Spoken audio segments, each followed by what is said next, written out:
नमस्कार, दोपहर के 3 बज चुके हैं। आपके साथ मैं हूं मीनाक्षी कनवाल। वक्त हो गया है 3 का तरकश दोपहर की इस डिबेट का, जिसमें लगातार राम मंदिर चढ़ावे में हेरा फेरी और जिस तरह की खबरें निकल कर आ रही हैं उस पर हमारा कवरेज जारी है। राम मंदिर चढ़ावा चोरी पर सियासत लेकिन अब जो शक्ल ले चुकी है उस पर कई सवाल बनते हैं। योगी आदित्यनाथ, अखिलेश यादव, राम गोपाल यादव, अरविंद केजरीवाल, अजय राय समेत तमाम दूसरे नेता एक दूसरे पर बयानों के तीर चला रहे हैं। और आज अखिलेश यादव ने एक बार फिर श्री राम और संविधान का जिक्र किया, साथ ही बीजेपी पर इन दोनों के नाम पर दगा देने का आरोप लगा दिया। यूपी के सीएम योगी आदित्यनाथ ने साफ कर दिया कि अयोध्या को आगे बढ़ने से कोई नहीं रोक सकता। राम भक्तों पर, लाठी चलाने वालों पर आस्था की बात आज वो करते हुए दिखाई दे रहे हैं। तो यूपी में आरोपों की इसी जंग पर आज डिबेट होगी, लेकिन सवाल जो बड़े हैं, अयोध्या के बहाने क्या 2027 का प्लान साधा जा रहा है? चढ़ावा चोरी में बड़ी मछली कौन है जिसका जिक्र बार बार हो रहा है? किस किस ने तिजोरी भरी है और आगे किसकी गिरफ्तारी होगी? इन तमाम सवालों पर हम बात करेंगे। हमारे साथ खास मेहमान भी जुड़ेंगे, लेकिन इस वक्त बड़ी खबर आ रही है। अखिलेश यादव पर सीएम योगी ने पलटवार किया है। कावड़ रोकने वालों को अयोध्या की याद आई। लगातार अग्रेसिवली बात करते हुए पूरी आक्रामकता के साथ योगी आदित्यनाथ अखिलेश यादव पर इससे पहले भी हमला कर चुके हैं। कभी उन्होंने कालनेमी का जिक्र किया, फिर उन्होंने ये कहा कि जिन्होंने राम के अस्तित्व को मानने से इनकार कर दिया, आज वो प्रभु श्री राम की बात कर रहे हैं, उन पर भरोसा कोई नहीं करेगा। जो लोग जय श्री राम के कहने पर लाठी चलाते थे और राम मंदिर के लिए कार सेवा करने आए हुए राम भक्तों पर गोलियां चलाते थे, आज वे कहते हैं कि आस्था के साथ खिलवाड़ हो रहा है। ये आस्था के साथ खिलवाड़ नहीं, जो अपराधी होगा उसके खिलाफ कठोरता पूर्वक कार्रवाई होगी, लेकिन हिंदू आस्था के साथ किसी को खिलवाड़ करने के लिए छूट नहीं देंगे। मैं कांग्रेस और समाजवादी पार्टी के नेताओं से पूछना चाहता हूं, यह आस्था तब कहां चली गई थी जब कावड़ यात्रा को आप लोग रोकते थे, जब श्री कृष्ण जन्माष्टमी के आयोजन को आप प्रतिबंधित करते थे, जब दुर्गा पूजा के अवसर पर दुर्गा पूजा के पंडालों पर आप जबरन रोक लगाने का काम करते थे और मूर्ति नहीं रखने देते थे, विसर्जन नहीं होने देते थे, भक्तों पर लाठी चलाते थे, तब आस्था का ध्यान नहीं आया। जब मंदिरों के नवनिर्माण पर उनके सुंदरीकरण के लिए और कॉरिडोर के लिए पैसे को कब्रिस्तान की तरफ भेजते थे, तब आस्था का ध्यान नहीं आया। आज आस्था दिखाई दे रही है जब अयोध्या त्रेता युग का स्मरण करा रही है। अयोध्या तो अयोध्या है, अयोध्या तो अयोध्या है। अयोध्या त्रेता युग की याद दिला रही है। आगे बढ़ने से अयोध्या को कोई रोक नहीं सकता। ये तमाम आरोप यहाँ पर योगी आदित्यनाथ ने निशाना कहाँ है जाहिर है, लेकिन इसी पर बात करने के लिए खास मेहमान इस वक्त जुड़ गए हैं हमारे साथ। बीजेपी से अनिरुद्ध प्रताप सिंह हमारे साथ हैं, वीएचपी से विजय शंकर तिवारी जी आ गए हैं, कांग्रेस पार्टी से अंश वत्स हमारे साथ हैं और समाजवादी पार्टी से मनोज यादव जी जुड़ गए हैं। मैं आप सभी का स्वागत करती हूँ। शुरुआत मनोज यादव जी आ गए हैं क्या हमारे साथ, मुझे बताइएगा। चलिए उनके पास जाऊंगी, लेकिन अब अनिरुद्ध प्रताप सिंह जी आपके साथ शुरुआत कर रही हूं। बड़ा सवाल यह है कि योगी आदित्यनाथ समाजवादी पार्टी के पुराने कार्यकाल को याद दिला रहे हैं, लेकिन उसी कार्यकाल के आधार पर तो जनता ने बीजेपी को चुना ना। आज वक्त है राम मंदिर में चंदा चोरों पर बात करने की, क्या एक्शन हो रहा है उन पर बात करने की। और रोज जिस तरह की जानकारियां निकलकर सामने आ रही हैं, कहीं ऐसा तो नहीं मुख्य मुद्दे से ध्यान भटकाने की कोशिश है ये बयान? मीनाक्षी जी देखिए, ये जो विषय है बहुत संवेदनशील विषय है और खासकर मैं तो अयोध्या का रहने वाला हूँ, उसी रघुकुल से जुड़ा रहा हूँ और मेरा जो नेटिव गांव का नाम है राजा दशरथ की हाथी जहाँ बांधी जाती थी पीलखाना, उसी के नाम पे पड़ा है। तो हमने रक्त रंजित अयोध्या भी देखी, 2017 के बाद प्रगति में किस तरह की विकास कर रहा और विकसित अयोध्या भी देख रहे हैं। तो लोगों को बताना चाहिए कि कौन लोग आरोप लगा रहे हैं, उनके इतिहास को जरूर बताना चाहिए। कोई भी कैसे भी आरोप लगाए, देखिए एसआईटी का गठन हो चुका, ट्रस्ट ने वहां पे खुद एफआईआर दर्ज कराई है और मुझे क्या पूरे हिंदू समाज को, उत्तर प्रदेश को, पूरे हिंदू आस्था के लोगों को यशस्वी मुख्यमंत्री योगी आदित्यनाथ जी पर पूर्ण भरोसा है। इसलिए भरोसा है कि 1949 में जब रामलला की मूर्ति प्रकट हुई थी तो उनके परम गुरु महंत दिग्विजय नाथ जी ने पूजा अर्चना किया और उन्हीं के प्रयासों से सब हुआ। 1986 में उनके परम गुरु महंत अवैधनाथ जी के प्रयासों से ताला खुला और 2017 में जब यशस्वी मुख्यमंत्री आदित्यनाथ जी मुख्यमंत्री बनते उत्तर प्रदेश में, इसके पहले कोर्ट ने कई बार मांगा था ट्रांसलेट स्क्रिप्ट दीजिए, क्योंकि स्क्रिप्ट उर्दू में कई चीजों में थी, मनुस्क्रिप्टियां पड़ी हुई थी। तो जब यशस्वी मुख्यमंत्री उत्तर प्रदेश में, क्योंकि केंद्र में 2014 में माननीय प्रधानमंत्री मोदी जी आ चुके थे, तो इन लोगों के लगातार बीते जितने दिनों से डिबेट चल रही है, बीते जितने दिनों से डिबेट चल रही है जी, बार बार यही सवाल पूछा जा रहा है और उसके जवाब में जब ये बात आती है जहां पर पुराना इतिहास याद दिलाया जाता है, लेकिन क्या इस सब इतिहास के आईने में जो जानकारियां चंदे चोरी की निकलकर सामने आती हैं, उन्हें नजरअंदाज किया जा सकता है क्या? क्या आप उन्हें जस्टिफाई करने की कोशिश कर रहे हैं? नहीं कर रहा मीनाक्षी जी, कोई नजरअंदाज नहीं कर रहा। ट्रस्ट ने एफआईआर लिखाया। मैं ये आपसे पूछ रही हूं कि जो शिकायत निकल कर आई, और सबसे पहले तो अखिलेश यादव ने पोस्ट किया था सोशल मीडिया पर जब शिकायत निकल कर आई, और प्रथम दृष्टया जांच में चीजें सही भी पाई गई, उसके बाद भी ये कहना या शिकायत करने वाले के चरित्र पर सवाल उठा देना, उसके इतिहास पर सवाल उठा देना, क्या ये मुख्य मुद्दे से भागने की कोशिश नहीं है? नहीं, मुख्य मुद्दे से कोई, अगर मुख्य मुद्दे से भागना होता है एसआईटी का निर्माण ना होता। और दूसरी चीज है, अखिलेश यादव ने मुद्दे नहीं उठाए, ट्रस्ट ने खुद एफआईआर, अनिरुद्ध जी, मैं ये नहीं समझ पा रही हूँ कि क्यों आप लोग ये नहीं कहते जीरो टॉलरेंस, बर्दाश्त ही नहीं होगा, राम मंदिर में चोरी का कोई भी आरोप बर्दाश्त नहीं होगा, कहिए ना जीरो टॉलरेंस। मैं कह रहा हूं कि 10 सेकंड का समय दीजिए। ये दिखाया जाता है कि उत्तर प्रदेश के जो मुख्यमंत्री, उनका इतिहास क्या है और जिन्होंने आरोप लगाया उनका इतिहास क्या है, ये बताना बहुत जरूरी होता है। उसी अयोध्या में रक्त रंजित गुप्तार घाट और सरयू नदी को खून से लाल देखा हम लोगों ने। 200 लोगों को वहां पे गोलियों से खून दिया गया। वहां जो लोग पंडित जी थे पानी पिला रहे थे, राम मंदिर चंदा चोरी पर बात करते हुए, अनिरुद्ध जी, जिस समय राम मंदिर चंदा चोरी पर बात करते हुए आप डिस्क्लेमर लगा देते हैं, बात हल्की हो जाती है सर वहां पर। जी नहीं, बिल्कुल नहीं, डिस्क्लेमर लगते ही कि ठीक है, ये आरोप अपनी जगह जांच हो रही है, लेकिन हम बताते हैं कि अखिलेश जी ने क्या किया। ये डिस्क्लेमर लगाते ही वो मुख्य मुद्दा जो है हल्का हो जाता है। उसके बाद कोई मुख्य मुद्दा और ये मुद्दा डिस्क्लेमर की बात ही नहीं है। मैं ये कह रहा हूं कि गुड गवर्नेंस की सरकार है, वहां पे योगी आदित्यनाथ जी हैं और उनका कमिटमेंट क्यों है, ये सब भी बताना जरूरी है कि उन लोगों, उनको तीसरी पीढ़ी के, उन्होंने अपना, हम लोग और भारतीय जनता पार्टी की आप बात करें, जिन्होंने राम मंदिर के लिए 3-3 सरकारें कुर्बान किया, सीने पर गोलियां खाई हम लोगों ने। आप कैसी बातें कर रहे हैं? और दूसरी चीज है, एक तरफ वो लोग हैं जो कालेनेमी वाकई बने, मान ले चलिए उनसे गलती हो गई, उन्होंने राम मंदिर में कोई चंदा नहीं दिया, कुछ भी नहीं दिया, अखिलेश यादव, राहुल गांधी, किसी ने, अरे भगवान श्री कृष्ण की जन्मभूमि के लिए क्यों नहीं आ जाते भाई? मनोज यादव आ गए हमारे साथ, हाँ, वहां पे क्यों नहीं आ जाते ये लोग? ठीक है, मनोज यादव जी बताइए स्क्रीन पर। मनोज यादव जी, सारे आरोप आपने सुन लिए यहाँ पर, अंश वत्स का नाम हटाइए वहां से। मनोज यादव जी, सारे आरोप आपने यहाँ पर सुन लिए।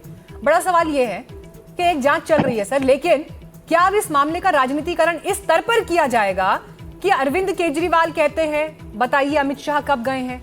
कांग्रेस पार्टी जो है वो वहां पर जाने की कोशिश प्रदर्शन के लिए करती हुई दिखाई देती है। कल अजय राय नजरबंद हुए, जो पहले नहीं गए वो अब जाने की कोशिश करते हुए दिखाई दे रहे हैं। कैसे जनता आप पर यकीन करे? देखिए, जिसको जाना है वो जाए, जिसको जब जाना है वो तब जाएगा। लेकिन मैं मीनाक्षी जी बड़ी ईमानदारी से आप कह रहा हूँ, समाजवादी पार्टी इस मुद्दे पर राजनीति नहीं कर रही है। और जो चीज़ें सामने आई, आपने अपने रिमार्क्स में इस बात को भी रखा है कि सबसे पहले हमारे नेता ने इस बात को देश की जनता को और दुनिया की हिंदू आबादी को बताया कि अयोध्या के प्रभु श्री राम के ट्रस्ट में चोरी हो रही है। और फिर बीजेपी के लोग ये क्या जो आप बता रही हैं डिस्क्रिमिनेशन लगा रहे, क्यों लगा रहे भाई? किस बात के लिए कह रहे हो? सत्ता में पक्ष और विपक्ष होता है मीनाक्षी जी, धर्म में कोई पक्ष और विपक्ष नहीं होता है।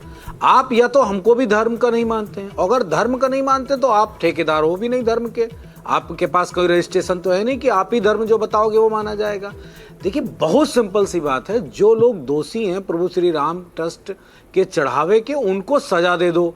समाजवादी पार्टी प्रतिदिन नए अगर कोई सवाल को खड़ा कर रही है तो उस पर सरकार चाहे दे दे, उस पर जो भी क्लैरिफिकेशन देना या जो ट्रस्ट है वो दे दे। अब इसमें हमको ये रक्त रंजित, ये गुप्तार घाट, ये तो इस तरह तो हम भी बहुत कुछ कह सकते हैं, लेकिन हम फिर भी नहीं डिस्ट्रैक्ट होंगे और एक ही बात कहेंगे बीजेपी के नेताओं से, अगर अब चढ़ावा चोरों का समर्थन किया तो ये मैं मानूंगा कि प्रभु श्री राम तुम्हें अपना मानते ही नहीं, इसीलिए तुम्हारी आत्मा तुम्हारे मुख से बार बार ये शब्द निकल रहा है कि समाजवादी पार्टी को घेरते रहो। अरे आपको धन्यवाद देना चाहिए मीनाक्षी जी, आपका फोन खो जाए, आपका बटुआ खो जाए और जो आपके बटुआ पर्स के बारे में बता देगा, मोबाइल के बारे में, आप उसको धन्यवाद देंगी कि फला आदमी ने बताया कि आपका बटुआ वहां छूट गया। और ये बीजेपी के लोग बेशर्मी का कौन सा शरबत पी के आए? जो रोजाना कहेंगे समाजवादी पार्टी ये एक समाजवादी तस्वीर इस वक्त हम दिखा रहे हैं जिसमें अखिलेश जी का जन्मदिन है। उनके जन्मदिन के अवसर पर उनको भगवान कृष्ण के रूप में दिखाया जा रहा है और पूजा अर्चना चल रही है। हाथ में संविधान जो है वो लिए हुए इस पोस्टर में दिखाई भी दे रहे हैं। आज इस पोस्टर की बड़ी चर्चा है। मैं इस पोस्टर के सहारे आपसे ये सवाल पूछ रही हूँ कि क्या समाजवादी पार्टी ने जो ये अपना सॉफ्ट हिंदुत्व का स्टैंड पकड़ा है, सर सवाल इस पर उठ रहे हैं। अगर बीजेपी के प्रवक्ता भी ये कह रहे हैं कि जिन्होंने राम भक्तों पर गोलियां चलवाई हैं आज उनके बयानों की दशा दिशा अलग है, तो बात यहां पर कौन कितना ओरिजिनल है इस पर पूछी जाएगी। बीजेपी जब राम की बात करेगी और समाजवादी पार्टी जब राम की बात करेगी, जनता किस पर भरोसा करेगी आप मुझे बताइए? ओरिजिनल पर करेगी या जिन्होंने अभी हाल फिलहाल में ट्रैक बदला है उन पर यकीन करेगी? किस पर यकीन करेगी जनता? देखिए, Samajwadi party soft Hindu hard Hindu वाली लाइन पे ना कभी चली है ना चलेगी। ये सॉफ्ट हिंदुत्व की पॉलिटिक्स नहीं है, ये किसी कार्यकर्ता के अपने मन की भावना है, इच्छा है। ठीक वैसे ही जैसे नरेंद्र मोदी जी को चंपत राय जी कहते हैं वो तो भगवान विष्णु का अवतार है, कोई उनके नाम का मंदिर बना देता है, वहां रोजाना आरती होती है। ऐसी कोई ये किसी की भावना हो सकती है। बीते हाँ, मैं पूरी बात बता रहा हूँ। एक साल से जो अंदाज चल रहा है मैं तो उसकी बात कर रही हूँ सर, सिर्फ इसकी बात नहीं है। खैर आप इसे कंप्लीट करिएगा, लेकिन विजय शंकर तिवारी जी का भी स्टेटमेंट हो जाए उसके बाद। विजय जी जी। हाँ मीनाक्षी जी क्या है कि देखो अभी बहुत सारी चीजें निकल के आई हैं। ये ठीक है कि वहां पर चढ़ावा चोरी, और साक्षी जी मैं आपसे निवेदन करता हूँ कि ये चंदा चोरी आप जो शब्द प्रयोग कर रहे हैं तो भी वो विषय नहीं है। अभी चढ़ावा के विषय में सारी चर्चा हो रही है और इसी का प्रयोग करेंगे तो बहुत अच्छा है, लोगों को समझ में आएगा। और इसमें कोई तो दो राय नहीं है कि वहां पर चढ़ावा में गड़बड़ी हो रही थी, चढ़ावा में चोरी हो रही थी। और ये एक बात मेरे पास वही बातें हैं जो एक रिपीटेशन में जाएंगी कि जो ये ध्यान में आया तो एसआईटी की जांच बैठ गई। एसआईटी की जांच अभी चल रही है, लेकिन चिन्हित कर लिए गए कौन कौन लोग हैं, उनको भी गिरफ्तार भी कर लिया गया, उनसे पूछताछ भी हो रही है। पूछताछ आगे बढ़ गई तो और एसआईटी की जो रेंज है वो बड़ी है मीनाक्षी जी। वो फाइनेंशियल भी जांच कर सकती है, क्रिमिनल का भी जांच कर सकती है, रेवेन्यू का भी जांच कर सकती है। हर तरीके की जांच का अधिकार उसके पास है। जांच चल रही है और हम ये अपेक्षा करते हैं कि इस जांच में जो भी निकल के आएगा, और हम तो पूरा सहयोग कर रहे हैं, पूरी तरीके से सहयोग कर रहे हैं कि जो आपको लगता है सर कि विश्व हिंदू परिषद जो कि हिंदुओं के राइट्स, उनके अधिकार, उनके इंटरेस्ट, इन सब पर जो बात करती है, एक बड़ी संस्था जिसका अपना एक इतिहास है देश में, उसकी विश्वसनीयता को ठेस लगी है आज? नहीं मीनाक्षी जी, ट्रस्ट में विश्व हिंदू परिषद का कोई लेना देना नहीं है। ट्रस्ट काम कर रहा है। राम जन्मभूमि की जो लड़ाई थी, मंदिर की जो लड़ाई थी, उसमें तो सर था ना आपका स्टेक, उसमें उस लड़ाई को लड़ा था। तो आप मानते हैं कि चढ़ावा चोरी का ये जो पूरा मामला निकल कर आया है, इससे विश्व हिंदू परिषद की विश्वसनीयता, क्रेडिबिलिटी आज सवालों के घेरे में है? नहीं, क्योंकि वहां विश्व हिंदू परिषद गिरने में नहीं है, विश्व हिंदू परिषद वहां काम में नहीं है। वहां पूरा तीर्थ क्षेत्र न्यास काम कर रहा है, उसका अपना संविधान है, उसकी अपनी वर्किंग कमेटी है। हम उसमें ना किसको रखना है किसको नहीं रखना है वहां नहीं है, हम वहां के प्रबंधन में नहीं है, वहां के निर्माण में नहीं है, वहां हमारा कुछ नहीं। हमारा योगदान वहां तक था जब तक वो ट्रस्ट नहीं बना था। ट्रस्ट बनने के बाद हमारा कोई हाथ पैर वहां पर नहीं है। हाँ, ट्रस्ट चूंकि श्री राम जन्मभूमि के निर्माण के लिए, हम उस निर्माण के सारे समर्थन में है। अच्छा मंदिर बने, लोग वहां जाए, सारे देश के दर्शनार्थी वहां जाए, भक्त वहां जाए, ये आप ये कह रहे हैं हमारी अभिलाषा है। आप ये कह रहे हैं कि ट्रस्ट की आप ये कह रहे हैं कि वीएचपी की विश्वसनीयता पर कहीं कोई प्रश्न चिन्ह नहीं है, लेकिन घर घर में जो बात हो रही है उसके आधार पर सर मैंने आपसे ये सवाल पूछा। और विश्वसनीयता की बात इसलिए भी उठ रही है क्योंकि जो एक लंबी लड़ाई, और उस लंबी लड़ाई में जो प्रतिनिधित्व रहा, उसके आधार पर आज अगर मंदिर में इस तरह की अनियमितताओं की बात सामने आ रही है, तो हिंदुओं के इंटरेस्ट को प्रोटेक्ट करने के लिए वीएचपी आज कहां खड़ी है? सर सवाल इस बात का है, आप इसे आगे कंप्लीट करिएगा। ठीक है, बिल्कुल ठीक कह रही है अंशवत्स। हमने कहा ना जी, अभी जो चर्चा चल रही थी और यहाँ पर हमने कहा चोर पकड़ लिए गए, और हमारे अध्यक्ष ने कहा, और आपको ध्यान में मीनाक्षी जी मैं बात कर लूं। मीनाक्षी जी, विजय जी आ रही हूँ आपके पास। अंशवत्स जी, विजय शंकर तिवारी ये कह रहे हैं कि हमारा तो अब कोई लेना देना है नहीं, ट्रस्ट अपने तरीके से काम कर रहा है, इसलिए बार बार जब आप लोग वीएचपी को, आरएसएस को, बीजेपी को कटघरे में खड़ा कर रहे हैं तो ये नाइंसाफी है उनकी नजर में। मीनाक्षी जी, मुझे आप एक चीज बताइए, चंपत राय किस संगठन से जुड़े हुए हैं? विश्व हिंदू परिषद से जुड़े हुए हैं ना? जब ट्रस्ट का निर्माण हो रहा था 2020 में, मोदी जी ने चुन चुन के उसमें लोगों को भरा। निपेंद्र मिश्रा पीएमओ के सबसे बड़े उनको विश्वास पात्र को डाला, चंपत राय सबसे विश्वास पात्र को डाला, सारे तो अपने विश्वास पात्र के लोगों को डाला। और ये विश्व हिंदू परिषद हो, आरएसएस हो, बीजेपी हो, ये बड़ा बड़ा अपने आप को हिंदू धर्म के ठेकेदार बताते हैं। तो आज इतना बड़ा चंदे की चोरी वहां पे सामने आई, आप वहां पे कर क्या रहे हैं? विश्व हिंदू परिषद जो है वो सरकार की लाइन को क्यों आगे लेके जा रहा है? आपको सबसे पहले आके खड़ा होना चाहिए, आपको एफआईआर दर्ज करवानी चाहिए थी। सवाल ये, लेकिन यहाँ पे ये कि पूरी यहाँ पे साठगांठ चल रही है मंदिर को लूटने की। और ये इनकी पहली बात नहीं है, इन्होंने लगातार हिंदू धर्म को लूटने का काम किया है उनको मंदिर के नाम पे। और ये आपको देखिए, जब राम जन्मभूमि का जब ट्रस्ट का गठन हुआ था, मंदिर का निर्माण हो रहा था, उस समय पे 2 करोड़ की जब जमीन 10 मिनट के बाद 20 करोड़ की बिकते, वहीं से इन्होंने जो है लूटना शुरू कर दिया था भगवान राम को। अरे इन्होंने चंदा की चोरी से कोई आज हैरान नहीं है कि भी चंदा की चोरी हो रही है। अरे जब इन्होंने उज्जैन में महाकाल की नगरी को नहीं छोड़ा, इनके मुख्यमंत्री ने वहां पे लूट कर लिया, बांके बिहारी मंदिर के कॉरिडोर में इन्होंने लूट लिया वहां पे 500 करोड़ का, तो यहां पे इससे कोई हैरानी की बात नहीं। लेकिन सवाल ये कि लोग बाग आज पूछना चाहते हैं, अपने आपको ठगो महसूस कर रहे हैं हिंदू कि जो शिला उन्होंने दान की थी। उनकी एक दलील आज ये भी थी कि राहुल गांधी तो कभी गए नहीं अयोध्या। कांग्रेस की टॉप लीडरशिप का वो जिक्र कर रहे थे कि वो तो कभी गए नहीं वहां पर, और अभी आपने जो आपकी स्टेट की लोकल लीडरशिप है, इस मुद्दे के लिए आपने उनको छोड़ दिया। आपके लिए कितना बड़ा मुद्दा है? क्यों ना माना जाए कि आप इस मामले को का राजनीतिकरण कर रहे हैं? लगातार सवाल उठाए मीनाक्षी जी, राहुल गांधी जी ने इस पे सवाल, जो चंदा की वहां पे चोरी, उस पे जमीन का घोटाला, उस पे लगातार सवाल उठाए। और मैं आपको इतिहास के लिए मैं बता देता हूं, 15 जनवरी 2024 में जब राम मंदिर का जब उद्घाटन होने, प्राण प्रतिष्ठा होने वाली थी, उससे पहले जो है हमारा पूरे 100 जो है पूरा डेलीगेशन नेता के जो गए थे वहां पे, उन्होंने वहां पे दर्शन भी किए थे। और इस बार भी हम जब जानना चाह रहे थे, अरे हम तब नहीं गए, चलो ठीक है आप आरोप लगाते हो, ठीक है, आज तो जानना चाह रहे थे, आपने क्यों रोका? ये सवाल हम लोग पूछना चाहेंगे। और एक और चीज मैं कहना चाहूंगा, प्लीज मीनाक्षी जी, प्लीज बोलना चाहूंगा। हाँ, जो कार्रवाई की यहाँ पे जो बात हो रही है, कार्रवाई के तहत चंपत, सुन लीजिए, जो चंपत राय जी को बचाने का यहाँ पे प्रयास किया जा रहा है, मैं एक सवाल पूछना चाहूंगा, चंपत राय को यहाँ पे बचाने का प्रयास क्यों कर रहे हैं बीजेपी के लोग और ये विश्व हिंदू परिषद? अरे भैया, तो ट्रिब्यून की रिपोर्ट आई कि जिस व्यक्ति ने 400 गार्ड्स वहां पे लगाए थे प्राइवेट के, और वो भी उन्होंने लगाए जिसमें राम मंदिर के डोनेशन से 1 करोड़ रुपया हर महीने जाता था, वहां पे केंद्रीय सुरक्षा बल, जो राज्य के सुरक्षा बल थे, दोनों मौजूद थे। तो आपको 400 प्राइवेट सिक्योरिटी वहां पे गार्ड लगाने की जरूरत क्या थी? एसबीआई ने और राम मंदिर के ट्रस्ट ने दोनों ने एसओपी बनाई थी, अपने एसओपी को इग्नोर क्यों किया? तो चंपत राय से सवाल क्यों नहीं पूछा जाएगा? मुझे चीज बताइए। और उन्होंने लगातार उन पे एलिगेशंस लगते हैं, बस 5-6 सुन लिया, इतना लंबा याद नहीं आए हो, भूल जाते हो। लगातार एलिगेशंस लगे हैं, महिपाल ने एलिगेशंस लगाए थे उन पे जनता की चोरी का, तुमको ठीक है, जवाब सुन लीजिए। हाँ बोलिए अनुज जी।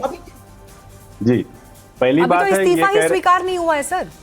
नहीं, देखिए वो स्वीकार नहीं हुआ है, और अभी तो ये बात हो रही है कि चंपत राय जी के इस्तीफे पर फैसला होगा, अभी भी फैसला होगा जो। और इस बीच खबरें लगातार छप रही है, एक बात और जोड़ रही हूं बस, लगातार खबरें जो है छप रही हैं कि अभी भी चंपत राय जी का कंट्रोल गया नहीं है ट्रस्ट में से, अभी भी उन्हीं के कंट्रोल में है सब कुछ। अब आप बताइए कैसे माना जाए? फ्री फेयर इन्वेस्टिगेशन है। देखिए, महंत नृत्य गोपाल दास जी उसके अध्यक्ष हैं ट्रस्ट के, इसलिए तमाम इसमें साधु संत हैं जो बड़े विद्वान और प्रकांड विद्वान हैं उसके उसमें हैं, इसलिए बार बार ट्रस्ट को लेकर ऐसा ना कहा जाए। दूसरी चीज मैं ये कहना चाहता हूं कि ये वो लोग हैं जो ये 22 वकील राम के अस्तित्व के खिलाफ खड़े कर दिए थे। यही लोग कहते थे राम का अस्तित्व नहीं। केरला में इनकी सरकार आ गई, पद्मनाभ मंदिर है, लेकिन डर के मारा बोल नहीं पाएंगे। पद्मनाभ मंदिर है, वहां से पैसा निकाल के मुसलमानों के लिए, क्रिश्चियन के लिए खर्चा करते हैं। ये तमिलनाडु के अंदर ऑर्गेनाइज क्राइम करते हैं, पैसा लूटते हैं ये लोग। मतलब कि आप हिंदुओं के आस्था का पैसा लेके ऑर्गेनाइज तरीके से मुसलमानों को देते, क्योंकि 5 वहां मुस्लिम लीग से आपने सरकार बनाई हुई है, तो आप वहां चूं करके बोल नहीं सकते पद्मनाभ मंदिर के बारे में। वहां से आप लूटते हैं ना, सेम तमिलनाडु के अंदर वहां पे ऑर्गेनाइज तरीके से सरकार ट्रस्ट से पैसा, मंदिरों के ट्रस्ट से पैसा निकाल कर, हिंदुओं के ट्रस्ट से पैसा निकाल कर दूसरे लोगों के धर्म के लिए विकास और उनके काम करते, और हिंदुओं के लिए भी काम नहीं करती है। और वो लोग बोल रहे हैं जो राम का, लेकिन ये बताइए अनुज जी, ये बताइए अगर ट्रस्ट पर आज इतने गंभीर आरोप अगर हैं सर, सवालों से परे तो नहीं हो सकते ना, अकाउंटेबिलिटी से परे तो नहीं हो सकते, जवाबदेही तो तय करनी पड़ेगी ना सर। कोई भाग रहा होता मीनाक्षी जी तो पे एसआईटी का गठन ना होता, लेकिन अकाउंटेबिलिटी वो व्यक्ति बार बार पूछता है जो पद्मनाभ मंदिर लूट रहा, जो मंदिर जो तमिलनाडु के अंदर मंदिर ऑर्गेनाइज तरीके से लोग लूट रहे हैं कि पैसा चंदा जो भी आता है उसको अलग अलग ढंग से मुसलमानों के लिए, अन्य लोगों के लिए खुलेआम खर्चा करते हैं। अब आप बड़ी बात कर रहे हैं यहाँ पर, उस चर्च की बात करिए जिसमें ठीक है, प्रधानमंत्री एक सेकंड, एक एक करके बात करेंगे। नहीं, ये अब एक बड़ी पिक्चर की बात है। मैं इस पर विजय शंकर तिवारी जी आपसे जवाब चाहती हूँ। देखिए, अब इन सब डिबेट्स के इर्द गिर्द अब जो बहुत सारे तर्क आ रहे हैं उसमें देश के बाकी मंदिरों का भी जिक्र निकल कर आ रहा है। पद्मनाभ स्वामी मंदिर में चोरी के जो 2-4 इंसिडेंट्स निकलकर सामने आए, कल रात को 10 बजे हमने ही वो खबर दिखाई थी कचहरी के कार्यक्रम में। इसके अलावा तमिलनाडु में जो मुख्य मंदिर है बालाजी का, वहां पर उसमें किस तरह की अनियमितताएं सामने आई, उस पर बात आई। अब इसकी बड़ी तस्वीर क्या है सर? पारदर्शिता के साथ मंदिरों का जो धन है वो सही सलामत रहे और पारदर्शिता के साथ उसकी गिनती हो, ये अब कैसे इंश्योर होगा इस देश में? देखो मीनाक्षी जी, देश में बहुत हजारों मंदिर हैं जहां पर बहुत पारदर्शिता के साथ काम होता है। अक्षरधाम के मंदिर हैं, हमारे इस्कॉन के मंदिर हैं, हमारे और बहुत सारे इस बार हजारों मंदिर हैं जहां पर बहुत पारदर्शिता के साथ काम होता है। अभी एक बात आई, ये तो कांग्रेस के प्रवक्ता यहाँ पर हैं और समाजवादी पार्टी के प्रवक्ता यहाँ पर हैं, तो मैं समाजवादी पार्टी के प्रवक्ता से पूछता हूँ तो श्री कृष्ण मंदिर बनना चाहिए और उस आंदोलन में इनको साथ देना चाहिए। और दूसरी बात, तो शबरीमला का मंदिर है, उसमें 7 करोड़ रुपए की सोने की चोरी हुई है और SIT गठन करने के लिए न्यायालय को उसमें दखलंदाजी करनी पड़ी है। एक अंतर है उसमें, यहाँ तो चंपत जी जिन पर हम चर्चा कर रहे हैं कोई नहीं बचा रहा है, एक तो बात। दूसरी बात, ये अभी पद पर बने हुए हैं। 6 तारीख को ट्रस्ट की बैठक है, स्वाभाविक है 6 तारीख के पहले तक तो वो महामंत्री हैं, बैंक में उनको साइन है, बहुत सारी फॉर्मेलिटीज के उनके साइन है, वो काम तो उनको करना पड़ेगा। लेकिन 6 तारीख के पहले तो अभी महामंत्री हैं वो, 6 तारीख को निर्णय होगा जो होगा, और कोई उनको बचा नहीं रहा है। एक भी विश्व हिंदू परिषद के नेता ने उनको बचाने वाला बयान दिया हो तो ये बता सकते हैं। एक बात। दूसरी बात, कैसी बात कर रहे हैं सर? आप मेरे साथ कार्यक्रम में 3-4 बार आ चुके हैं सर, और मैंने आपको आपके पुराने पोस्ट बताए थे सर। आपने भी बहुत दिन बचाने की कोशिश की थी, ऐसा नहीं है विजय जी, आपने भी बचाने की कोशिश की थी और आपने उनके पक्ष में बहुत सारे बयान दिए हैं। मैंने इससे पहले जब 3-4 डिबेट्स और की हैं, आप पैनल पर ही थे उस दिन, मैंने वो सारे पोस्ट उस दिन भी पढ़कर सुनाए थे। लेकिन खैर मैं उस चर्चा में नहीं जाना चाहती क्योंकि अब वहां से बात काफी आगे जा चुकी है। मनोज जी, मेरे से आप ले लीजिए ना, 2 मिनट बता देता हूँ सर। समय अब मुझे एक बार क्लोजिंग रिमार्क्स लेना है, ठीक है? 30 सेकंड में खत्म करिए सर। मीनाक्षी, 35 वर्ष तक उनके साथ रहा हूँ, उनके व्यक्तिगत जीवन को मैं जानता हूँ। मैंने कहा उनका व्यक्तिगत जीवन में जानता हूँ, वो इस प्रकार कर रहा है। लेकिन SIT की जांच में वो जो जांच करेगी उसमें किसी ने ये नहीं कहा कि इसको बचाना है। जो भी दोषी हो, विजय जी, आपकी बात का और उनके साथ जो समय आपने बताया उस अनुभव का मैं पूरा सम्मान करती हूँ, और मैं उसी के साथ भी कह रही हूँ कि मैंने पहले भी ये बात कही है कि उनकी निजी छवि क्या है, यहाँ पर उस पर सवाल नहीं उठ रहे हैं। वो जिस पद पर रहते हुए और वहां पर जो गड़बड़ियां हुई है, सवाल उस पर है, और ये बहुत बेसिक बात है सर। और इसीलिए इसमें मिसाल कायम होनी चाहिए, ठीक है मनोज जी? मीनाक्षी, मिसाल कायम हो गया। मीनाक्षी, मिसाल कायम हो गया कि उन्होंने SIT, देखिए मीनाक्षी जी, स्वयं निवेदन किया। मिसाल कायम हो गई है, वो कह रहे हैं का भी समय ले रहे हैं मनोज जी। वो कह रहे हैं कि मिसाल अब कायम हो गई है। अब आप प्रतीक्षा करिए कम से कम कि जांच में अब जब क्लोजिंग रिपोर्ट फाइल होती है तो वहां पर क्या निकल कर आता है, कम से कम उसका वेट करिए। बिल्कुल, जो भी सजा जिसको मिलेगी, जो भी मीनाक्षी जी, वो मिसाल नहीं, मिसाइल कायम हो रही है। अब वो मिसाल जो है, अरे रुक जाइए भाई, वो मिसाइल बन गई है और घूम के चली गई है कहाँ? विश्व हिंदू परिषद और RSS की तरफ, और वो दगना भी शुरू हो गई है। अब मैं एक बात पूछना चाहता हूँ, क्या बीजेपी, रुक जाइए प्लीज, मैं बहुत सम्मान के साथ आप लोगों से बात कर रहा हूँ तो मुझे भी बोलने दो भाई। मैं एक लाइन में बता रहा हूँ, क्या बीजेपी, RSS, विश्व हिंदू परिषद चली कांग्रेस की राह पर? कितनी आसानी से कह रहे हैं कि वो तो कर्नाटक वहां लूट रहे हैं, केरल में लूट रहे हैं और तमिलनाडु में लूट रहे हैं, तो आप भी लूटने के लिए मतलब चल दोगे क्या? ये आप कांग्रेस कब हो गए? अगर आपको ऐसा लगता है कि कांग्रेस मंदिरों का लूट रही है, और इससे पहले तो कभी आरोप लगाया नहीं कि मंदिर लूटे। जब समाजवादी पार्टी ने एक्सपोज कर दिया तब ये लूट का आरोप क्यों चल रहा है? उससे पहले आपको बताना चाहिए था। डबल इंजन की सरकारें बनी बैठी हैं, पता नहीं कहां पे सारी एजेंसियां आपके पास हैं, आप तक तो नहीं बताए आप। तो इसका मतलब साफ हो गया कि आप रियल में लूट रहे मनोज जी थे। बस और एक लाइन में अब मुझे फिर कह रहा जवाब हूं, दीजिएगा, एक जो लाइन में सर, समय protect कम है। करेगा, उस पर मनोज जी प्रभु क्या श्री आज राम की का तारीख कोई में आशीर्वाद नहीं। समाजवादी पार्टी के लिए ये एक उपलब्धि है कि राम मंदिर में चढ़ावा चोरी की को आपने जिस तरह से जाहिर किया, ये इसको क्या आप आज की तारीख में उपलब्धि मान रहे हैं और अब इसी को लेकर आप चुनाव में जाएंगे? ये एक उपलब्धि है कि आपके लिए अचीवमेंट है आपके लिए? समाजवादी मनोज जी, पार्टी कृष्ण इसको मंदिर बनाने की बात आस्था, करके ये जाएंगे। सिर्फ कृष्ण का आस्था मंदिर के गिरते हुए पूरे पटापेच के लिए बहुत ही गड़बड़ बात ठीक है। इस तरह आस्था में गिरावट होनी चाहिए और लोगों को चलिए उम्मीद यही सर यहाँ से कदाचित कम से नहीं कम डरना चाहिए। न्याय की राजनीति लकीर में समाजवादी पार्टी के लंबी पास हो, बहुत न्याय मुद्दे की लकीर ऊंची हो, क्योंकि ये सवाल आस्था का है, ये सवाल विश्वास का है, जो हम लगातार एनडीटीवी इंडिया पर कह रहे हैं। बहुत धन्यवाद आप सभी का हमारे साथ इस चर्चा में जुड़ने के लिए। दूध का दूध, पानी का पानी हो न हो, चांदी की चांदी वापस हो जाए, सोने का सोना वापस हो जाए। राम भक्तों पर जो समय गोली चलाते थे, आज वे आस्था की वकालत करते हुए दिखाई देते हैं।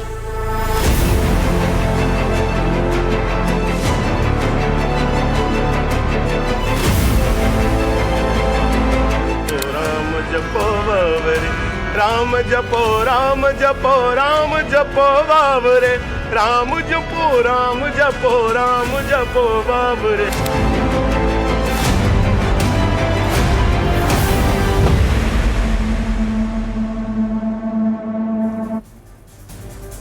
तो राम मंदिर में चढ़ावा चोरी से संत समाज में नाराजगी है। ऐसे में हमने अयोध्या के संतों के साथ एक्सक्लूसिव चौपाल में चर्चा की। देखिए अयोध्या की राम की पैड़ी से संतों के साथ एनडीटीवी संवाददाता अजय दुबे की एक खास चौपाल। प्रत्यारोप है, एफआईआर हो चुकी है, गिरफ्तारी हो चुकी है, त्यागपत्र हो चुके हैं। अयोध्या में राम की पैड़ी से हम एक चर्चा लेकर आपके लिए आए हैं। पहले तस्वीरें आपको दिखाते हैं। ये अयोध्या की प्राचीन नगरी, हजारों साल का इंतजार और उस इंतजार के बाद जो राम मंदिर बना, उस प्राचीनता, उस भव्यता की चर्चा और उस राम मंदिर को लेकर जो नकारात्मक चर्चा हो रही है, ये साधु संत जिन्होंने प्रभु श्री राम के लिए अपना जीवन त्याग दिया, अपने परिजन त्याग दिए, उनके मन का क्या भाव है, इन साधु संतों से ही बात करते हैं। महाराज जी आप बताएं, आपने तो इतना बड़ा लंबा जीवन जी लिया, ये जो घटनाक्रम घटा है, क्या मन में भाव आ रहे हैं? देखिए अयोध्या में जो चंदा चोरी हुई है, इससे अयोध्या के सारे संतों का मन आहत है। हम लोग एक एक रुपया भीख मांग करके प्रातः आसमणी वंदनीय पूज्यपाद डॉक्टर रामदास वेदांती 5 दिन तक नेपाल में उन्होंने दातुन नहीं किया था। एक गंदे नाले में फंस गए थे। ऐसा उन्होंने प्रश्न किया था। जम्मू कश्मीर में रामबन ठंडा पानी में जाकर हम लोग रुपया मांग के लाए थे। उत्तराखंड रुपया मांग के लाए थे। तो हम लोगों ने एक एक रुपया जो राम जन्मभूमि में लगाया है, ये जो चंदा चोरी किए हैं, इनको परमात्मा माफ नहीं कर सकता है। हम लोग बहुत दुखी हैं, आहत हैं, लेकिन एक बात जान लीजिए, हम साधु हैं, हम साधु छोड़ नहीं सकते हैं कि जो न दंड देव खल तोरा भ्रष्ट होई श्रुति मार्ग मोरा। हम साधु महात्मा हैं, ये श्राप भी देंगे, ये बच नहीं पाएंगे, क्योंकि ये कार सेवकों का इन्होंने खून पिया है, कार सेवकों को इन्होंने ये खून प्राप्त किया है। ये जितनी 8 लोग गए हैं ना, ये सब मछलियां हैं। अभी बड़े बड़े जो लोग हैं उसमें फंस नहीं पा रहे हैं, धीरे धीरे सब फंस जाएंगे। आपने बड़ी मछली छोटी मछली का महाराज जिक्र किया, जरा चंपत राय जी को भी आप जानते होंगे, ट्रस्ट में इतने महत्वपूर्ण, उनके बारे में क्या बात हो रही? उनकी भी जांच हो रही है। अगर वो साबुत पाया गया तो चंपत राय बिल्कुल नहीं बच पाएंगे, गोविंद गिरी नहीं बच पाएंगे, चंपन नहीं बच पाएंगे, अनिल मिश्रा नहीं बच पाएंगे, कोई नहीं बच पाएगा। ये अभी जांच का विषय है, जिस दिन सबूत हो जाएगा ये कोई नहीं बचा पाएगा। हमने साधु संतों से भी कहा है कि आप लोग अपने घर में बैठिए, पूजा पाठ कीजिए, वहीं कहिए ओम शांति ओम शांति, लेकिन जब चंदा चोर दिखाई पड़ जाए तो ओम शांति मत कहिए, बोलिए ओम क्रांति ओम क्रांति ओम क्रांति। सबसे बड़ा चोर तो आज भी टहल रहा है वहाँ पर। किसकी बात करें महाराज जी आप? उसका नाम श्री श्री श्री श्री श्री कितना लगा दिया जाए, 420 अंत में लगा दिया जाए, श्री गोपाल जी। ये कौन है गोपाल जी? महाराज उनके बारे में तो गोपाल जी ने सर्वे सर्वा हो गया है, इतना निर्लज्ज व्यक्तित्व है। उससे कहा गया नहीं गया और तभी आज जाकर के रामलला का वो जो है आरती करा रहा है। ये गोपाल वो है जो राम जन्मभूमि में चढ़ामित बंद करवा दिया था। ये गोपाल वो है कि किसी पुजारी को अब उपाध्याय त्रिपाठी शुक्ला नहीं कर सकते हैं, कल पुजारी की ही आज भी खुलेआम हटा रहा है। ये कब होगा भाई? इन लोगों की गिनती कब होगी? ये सैटिक जांच हो रही है। इसी अयोध्या में कार सेवकों ने बलिदान दिया और 500 वर्षों के इंतजार के बाद भव्य और दिव्य राम मंदिर का निर्माण हुआ। और जब चढ़ावा चोरी हो गया तब अब कांग्रेस के लोग आकर के दर्शन करते हैं। जो राम के अस्तित्व पर सवाल उठाया, जो राम को कल्पना बताया, आज अयोध्या बदनाम हो चुकी है। आज मेरे प्रभु राम के मंदिर में लुटेरों और चोरों की चर्चा चल रही है। मैं उत्तर प्रदेश के मुखिया योगी आदित्यनाथ जी पर हमको भरोसा है और जांच चल रहा है। चाहे चंपत राय जी हो, चाहे अनिल मिश्रा जी हो, चाहे कोषाध्यक्ष हो, कोई भी हो, योगी राज में कोई छोड़ा नहीं जाएगा। महाराज जी, ये तो भरोसा जता रहे हैं। आप लोग बताएं जरा, ये घटना घटी, आप लोग तो हमेशा पूरे अयोध्या में वास करते हैं, प्रवास करते हैं, कौन कारण दिख रहा है, ये गड़बड़ी हुई क्यों आखिर? राम जन्मभूमि आंदोलन से हम लोग जुड़े रहे। राम जन्मभूमि आंदोलन के परिणाम स्वरूप आया और राम भक्तों का शौर्य का परिणाम था कि राम जन्मभूमि पर पुनः हम लोग बाबरी विध्वंस करके और जन्मभूमि प्रतिष्ठित किए।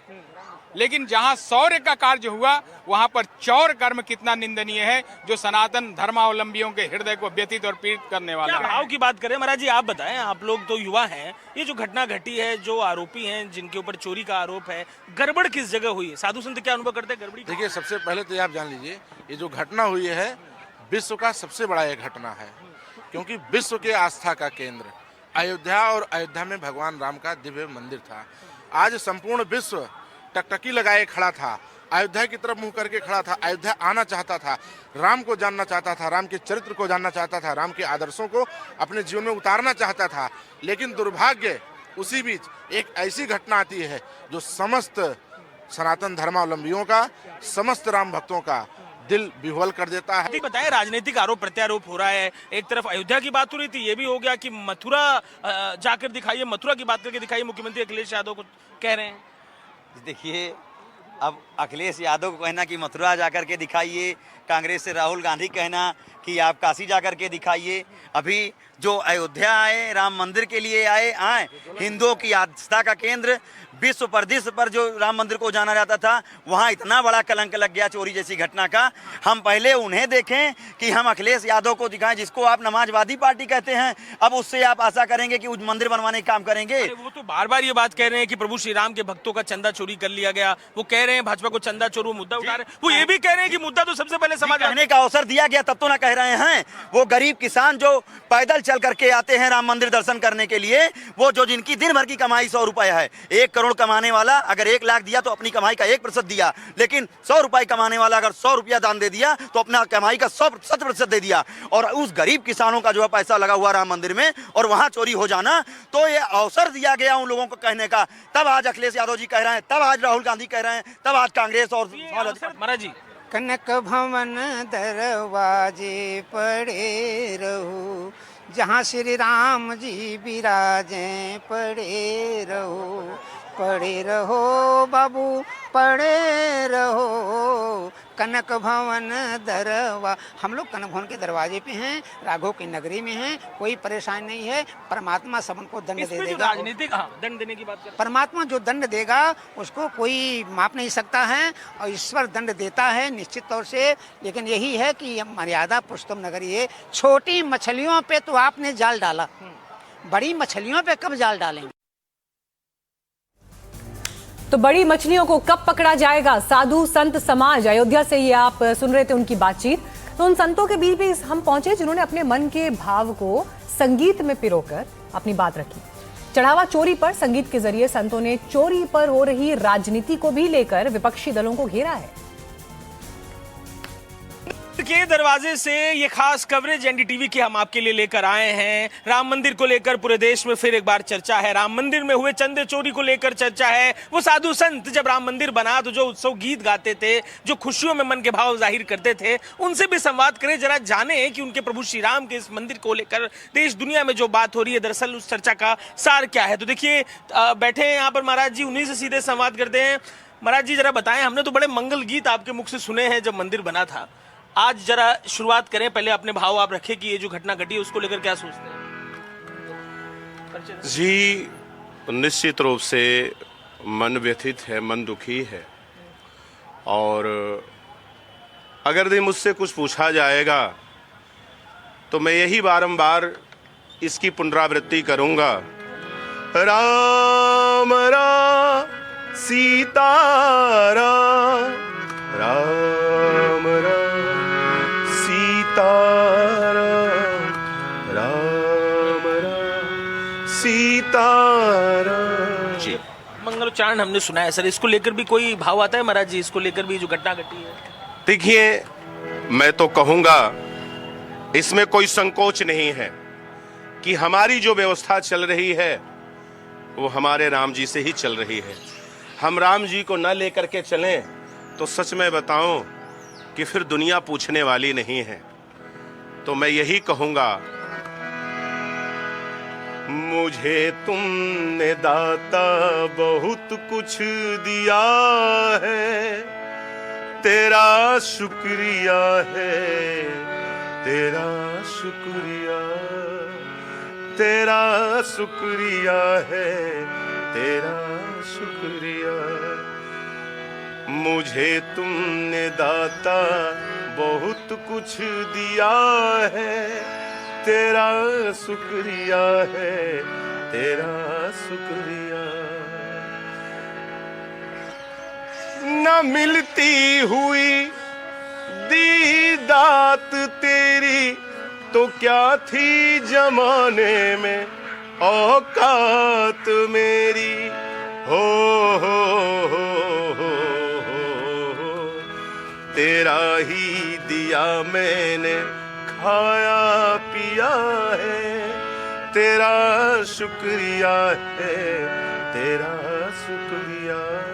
राम जपो राम जपो राम जपो बाबरे, राम जपो राम जपो राम जपो बाबरे, राम जपो राम जपो राम जपो बाबरे, राम जपो राम जपो राम जपो बाबरे, राम जपो राम जपो राम जपो बाबरे, राम जपो राम जपो राम जपो बाबरे, राम जपो राम जपो राम जपो बाबरे, राम जपो राम जपो राम जपो बाबरे। यह भक्ति की धारा सदैव बहती रहेगी।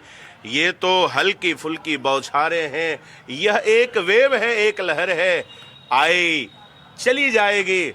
लेकिन जो राम से जुड़े हैं, जो राम जी के हैं, वो राम जी के ही रहेंगे। पुनः फिर उस जगह को हम फिर सुंदर बनाएंगे। मुसाफिर जागते रहना, नगर में चोर आते हैं। मुसाफिर जागते रहना, नगर में चोर आते हैं। जरा सी नींद गफलत में झपट गठरी उठाते हैं। मुसाफिर जागते रहना, नगर में चोर आते हैं। मुसाफिर जागते रहना, नगर में चोर आते हैं। देखिए, साधु संतों के मन के भाव हैं। हमने मंगल गीत भी सुने इनके मुख से, और आज के दिन जो घटना घटी है तो गाना भी गा रहे हैं कि मुसाफिर जागते रहना, नगर में चोर आते हैं। ये तमाम साधु संत अयोध्या में जिन्होंने अपना जीवन व्यापन कर दिया, जिन्होंने परिजनों को त्यागा, साधु संत बने और अब अयोध्या में जो घटना घटी है उसको लेकर अपने मन के भाव जाहिर कर रहे हैं। अयोध्या में ठीक राम मंदिर के सामने से ये साधु संतों के संग संवाद हम आपको सुना रहे थे। वीडियो जर्नलिस्ट राजेश गुप्ता के संग अजय दुबे, NDTV इंडिया।